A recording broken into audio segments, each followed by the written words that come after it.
이번 총선의 시대정신은 윤석열 정권의 폭정에 대한 심판이다.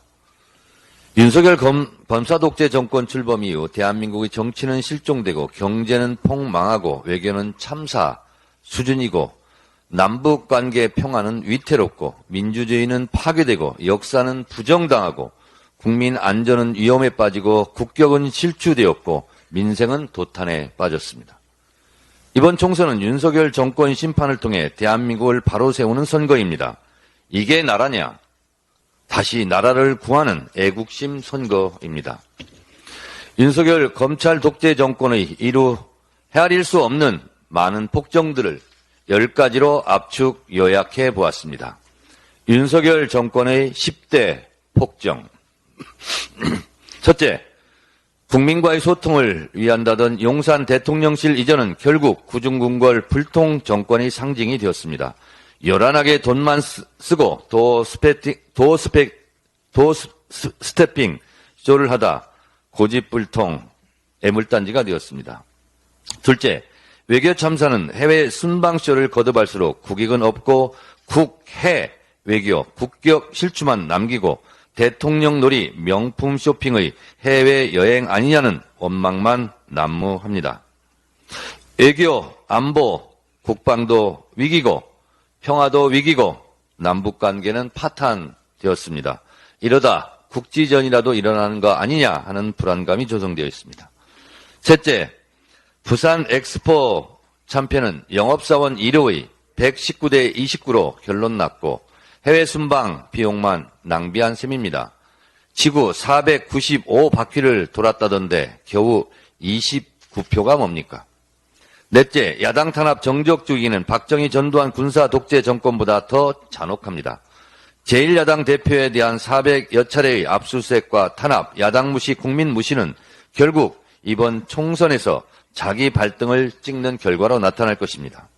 다섯째, 바이든 날리면 보도에 따른 언론 장악, 언론 탄압은 이동관 사태부터 최근 방심위 청부 민원 의혹까지 극에 달하고 있습니다.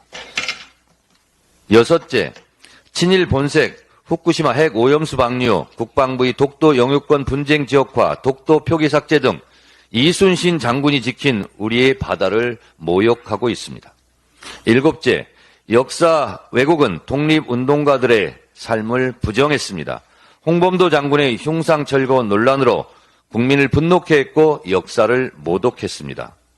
여덟째, 12구 이태원 참사 159명의 꽃다운 청춘들이 희생되었는데 이름도 얼굴도 없는 분향소 설치에서부터 책임자 처벌 없는 비정한 정권에 대한 국민적 분노가 지금도 멈추지 않고 있습니다. 오송 참사, 해병대 고 최상병 사건도 결코 잊을 수가 없습니다. 아홉째, 국회를 부정하는 연이은 거부권 행사입니다. 양국관리법, 간호법, 방송법, 김건희 특검법, 이태원 참사 특별법까지 거부권을 남발하는 오만한 정권에 대한 국민 저항권, 국민 거부권이 이번 총선에서 표심으로 나타날 것입니다. 10번째, 못 참겠다 김건희. 김건희 여사는 퍼스트 레이디입니까? 퍼스트 프레지던트입니까? 도이치모터스 주가 조작 의혹, 학력 경력 위조, 논문 표절 디올백 명품 가방 수수에도 끄덕없습니다. 양평 처가 고속도로 게이트에도 김건희 여사는 안녕합니다. 권력의 힘으로 잠시 잠깐 국민의 눈을 속이고 입을 틀어 막을 수는 있지만 이 수많은 실정과 폭정을 언제까지 덮을 수는 없을 겁니다. 이번 총선의 시대정신은 단연코 윤석열 정권 심판입니다. 윤석열 정권 심판하러 김건희 보기 싫어서 깐족깐족 좁쌀좁쌀 정치하는 한동훈 아바타 혼내주러 투표장으로 향할 것입니다. 국민 이기는 정권 없습니다. 순천자는 흥하고 역천자는 망한다고 했습니다. 이번 총선에서 윤석열 검찰 독재 정권 심판하고 나라를 구합시다. 상기하자 윤석열 검찰 독재 정권, 심판하자 윤석열 검찰 독재 정권.